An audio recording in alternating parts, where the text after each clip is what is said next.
बघा त्याचे का सांगतोय याच्यातलं तुम्हाला कन्सेप्च्युअल डिसएडव्हान्टेज बघा. First, change in temperature affect restoring torque.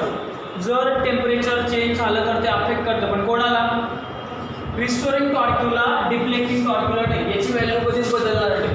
NBI आहे तो कशाला अफेक्ट करतो? रिस्टोरिंग टॉर्क्यूला. काय? टेम्परेचर. फक्त चेंजिंग म्हटलेलं, इन्क्रीजिंग नाही म्हटलं. म्हणजे काही चेंज झालं तर तिकडे अपेक्षा येऊ शकतं. Next, restoring torque can not be easily change. Restoring torque easily change होत नाही. तो फक्त कशाने चेंज होईल? चेंजिंग टेम्परेचरमुळे, बाकीच्या याच्यामुळे. तर रिस्टोरिंग टॉर्क्यू चेंज होत नाही तर इकडे कॅल्क्युलेशनमध्ये त्याला ऑब्वियसली प्रॉब्लेम येतील, कारण की त्याचा संबंध थेट कोणासोबत आहे? करंटसोबत. Next, such instrument can not be use for alternating current. AC measure. Alternating current म्हणजे काय? AC DC असं ऐकलंय का? मग AC म्हणजे काय? Alternating current. 3-4 वर्षापासून शिकतायत तुम्ही. नसेल माहीत तर तुम्ही माझा फोन करा, नाही तर मला तरी करू देत तुम्ही. फिजिक्ससाठी 7-8 फोन करणं माझ्यासाठी काही मला विचित्र वाटत नाही. तर तुम्ही रोज येताना फिजिक्सचं ते खून करता आलेलं आहे. AC माहिती नाही तुम्हाला. अल्टरनेटिंग करंट काय असतो? डायरेक्ट करंट काय असतो? डायरेक्ट असतो. आणि हा अल्टरनेट असतो. अल्टरनेट म्हणजे काय? एखाद्या गोष्टीचं वाटप करणं. म्हणजे फॉर एक्झाम्पल कोणतं चित्र बघा, एखादी बँक असेल समजा, एखादी मेन ब्रँच असेल बँकची, तिकडे काय असेल सगळं इन्कम असेल किंवा ते पैसा सगळं एका ठिकाणी येतो. म्हणजे ती डायरेक्ट सिस्टम झाली. तिथे बँकमध्ये डायरेक्ट येत असेल एखादं गव्हर्नमेंटकडनं, म्हणजे रिझर्व्ह बँक असेल समजा, तिकडनं ATM छोट्या छोट्या ब्रँचमध्ये जातं. म्हणजे काय झालं? अल्टरनेट झालं. ते पैसे वाटले गेले. कारण तर तसं असतं, डायरेक्ट लाईन येतं पाहिजे मोठ्या मोठ्या याच्यात. कोणी पण स्टेटवाल्या पॉवर लाईन असतात माहिती आहेत ना, ते DC झालं डायरेक्ट करंट. आणि अल्टरनेट करंट म्हणजे काय? तुमच्या डायरेक्ट बोर्डवरती त्याला तुम्ही DB का DP म्हणतात बघा, तिकडनं सगळं इकडे वाटलं ना रेसिडेन्शियल एरियामध्ये, हे अल्टरनेट करंट झालं. मग हे जे असेल ते कोणामध्ये युजफुल नाही आहे. आता वाचलं मी. Such instrument can not be use for alternating current measurement. आता तुमच्या डोक्यात असं येऊ शकतं की अल्टरनेटिंग करंट मेजरमेंट करत नाही म्हणजे डायरेक्ट करत असेल. AC मेजर करता येते म्हणजे DC करत असेल, असं नाही आहे. जर AC करत नाही तर तिथे लगेच समजून घ्यायचं DC पण करणार आहे. त्याची रेंजेस 10 मायक्रो अँपिअर आहे, ही ऑलरेडी जास्त आहे. इथे जळून जाईल म्हणजे मोठ्या लाईनवर चालेल का? मोठ्या लाईन ते एवढ्या वेळेला याच्याने मोजतील का किती करंट येतोय? असं होईल का? तिकडे व्होल्टमीटर लागतं, ते पुढे येणार आहे. त्याच्यामुळे मी तुम्हाला AC DC सांगितलं. आणि तुम्हाला असं वाटेल की AC मोजत नाही म्हणजे DC मोजेल, दोन्ही मोजत नाही ते. नेक्स्ट काय तुमचं? ॲमीटर. ॲमीटर म्हणजे काय? थोडंफार बोला काय ते चुकीचं का असतं? तुम्ही आधी ठरवून घेता का बोलायचंच नाही, यालाच बोलू द्यायचा? करंट मोजलं जातं कशामध्ये? ॲमीटरमध्ये. In terms of ampere. व्होल्टमीटरमध्ये इन टर्म्स ऑफ व्होल्टमध्ये करंट असेल का? नाही. Potential difference. व्होल्टमीटर मोठ्या याच्यासाठी वापरतात. अजून काही मोठं मोजायचं असेल तर रेग्युलरली आपण हे कशामध्ये मोजतो? आपलं लाईट बिलचं जे रिडिंग असतात ते अँपियरमध्ये असतात की व्होल्टमध्ये असतात? व्होल्टमध्ये असतात. म्हणजे आपण कशाने मोजतो? व्होल्टमीटरने मोजतो. अँपियर सुद्धा आपण वापरत नाही, ते इंडस्ट्रियल डिटेक्शन काढायला वापरतात. सो नेक्स्ट आहे तुमचं आता अँपियर.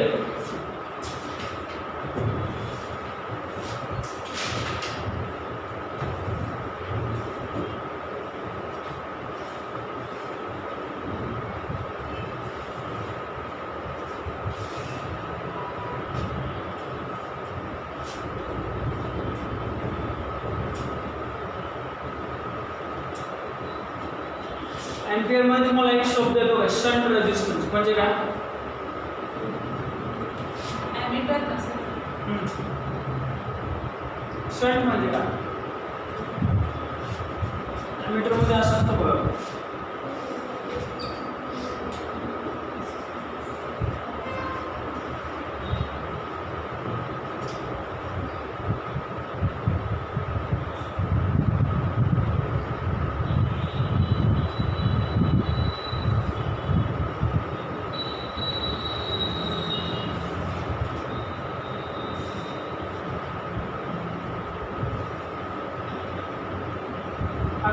सिम्बॉल आहे? रेजिस्टन्स. रेजिस्टन्स. अशी काहीतरी त्याची फ्री बॉडी डायग्राम असते.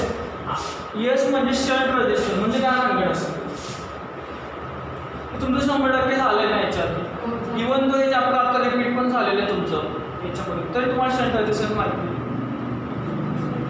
सांगितलं हे सर म्हणे समजून मी सांगितलं म्हणे. असं कसं समजून नाही सांगितलं?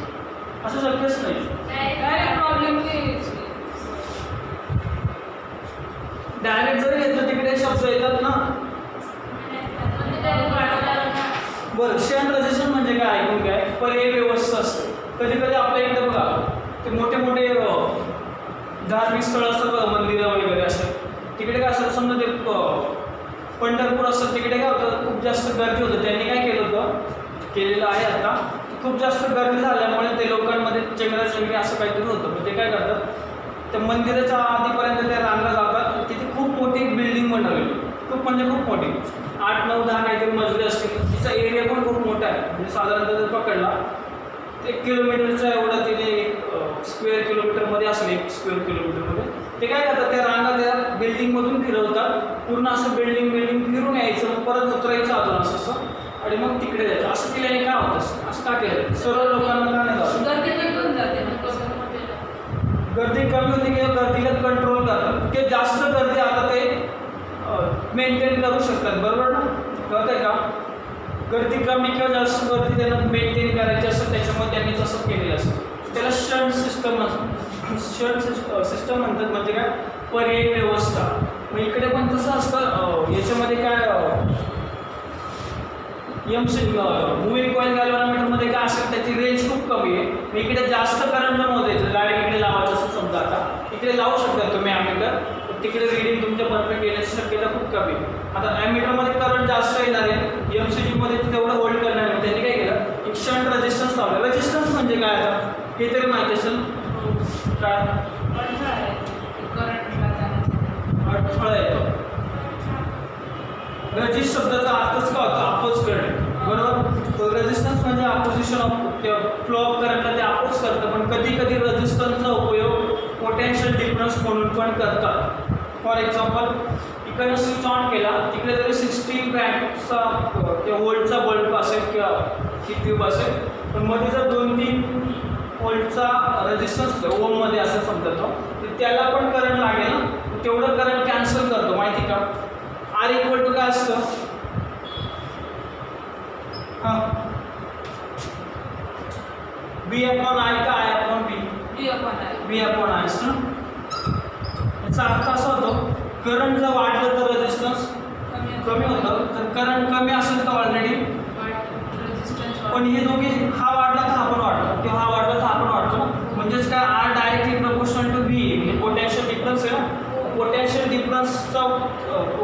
डिफरन्स सारखा उपयोग रेजिस्टन्सचा करतात.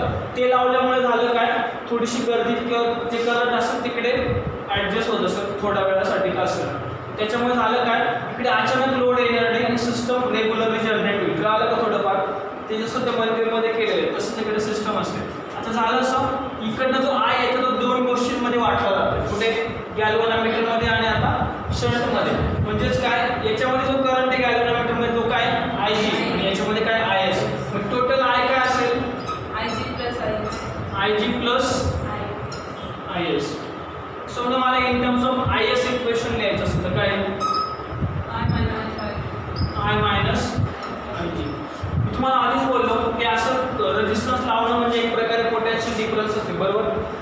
मग हे दोन्ही पोटेन्शियल डिफरन्स कसे असतील आता करंटला दोघीकडे जाणं शक्य आहे. तो इकडे पण जाऊ शकतो आणि इकडे पण जाऊ शकतो. म्हणजे समजा माझ्याकडे खूप सारं पाणी आहे पण माझ्याकडे 2 बाटल्या असतील दोन्ही पूर्ण रिकामे आहे म्हणजे मी काय करेल दोघांमध्ये पाणी टाकू शकतो. म्हणजे दोघांमध्ये काय पोटेन्शियल डिफरन्स आहे फक्त इकडे असं म्हणायला लागतं की दोघांमध्ये सारखा पोटेन्शियल डिफरन्स इकडे पण आहे आणि इकडे पण आहे म्हणून करंट काय करतो दोघीकडे जातोय ना. सो पोटेन्शियल डिफरन्स त्याला of G is equals to potential difference of S म्हणजे शंट. कळतंय का बघा या दोघांमध्ये सारखा पोटेन्शियल डिफरन्स. आधी हे कळालं का रेजिस्टन्सचा उपयोग पोटेन्शियल डिफरन्स म्हणून पण करता येतो किंवा करतातच. दोघी काय आहेत सारखे, इथे जेवढी जागा आहे तेवढीच इकडे पण जागा आहे, म्हणून करंट इकडे पण जातोय आणि इकडे पण येते. इथे नसतं तर करंट आला नसतं, बरोबर. rate of flow of electrons of current is directly proportional to the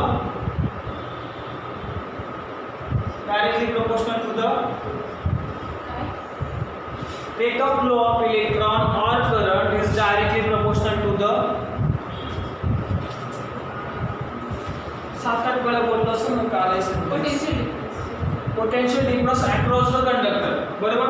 इकडे पोटेन्शियल डिफरन्स नसता तर करंट इकडे आला नसता. मग दोघांमधला पोटेन्शियल डिफरन्स काय सारखा. आता फक्त मी काय करेन आय एस च्या जागेवरती ही व्हॅल्यू टाकून घेईन आय मायनस आय जी. तर इकडे काय आलं आय जी, हा कॅपिटल जी म्हणजे पोटेन्शियल डिफरन्स आणि हा कॅपिटल एस म्हणजे पण काय पोटेन्शियल डिफरन्स. पण कसला शंटचा आणि हा कसला आहे गॅल्व्हनोमीटरचा. इक्वल्स टू आय च्या जागेवर तुम्ही काय व्हॅल्यू टाकेल आय मायनस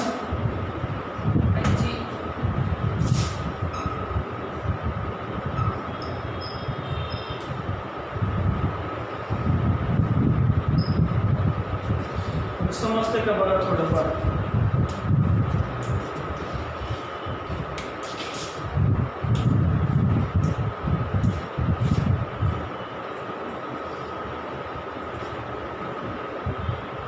आता मला यस कॅल्क्युलेट करायचं तर काय येईल असं.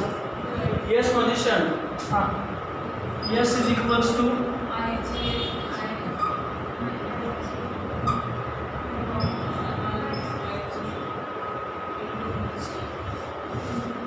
बरोबर आहे का.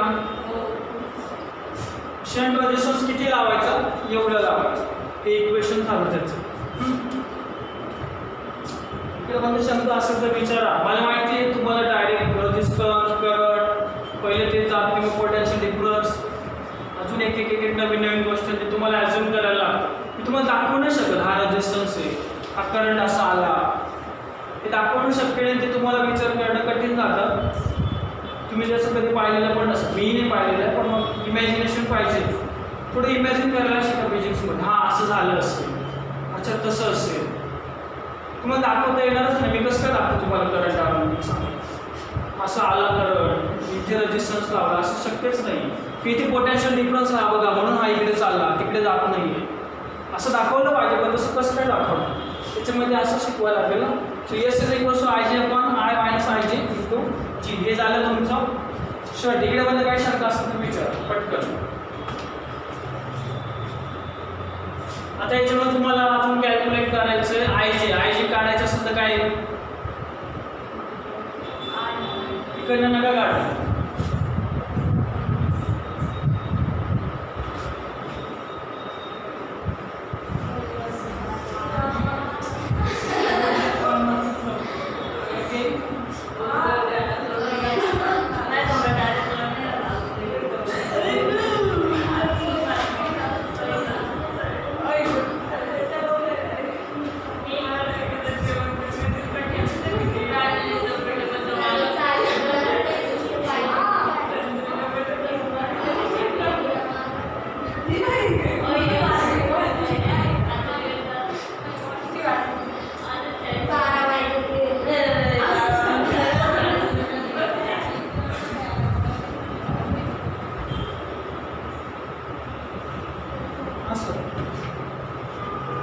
काय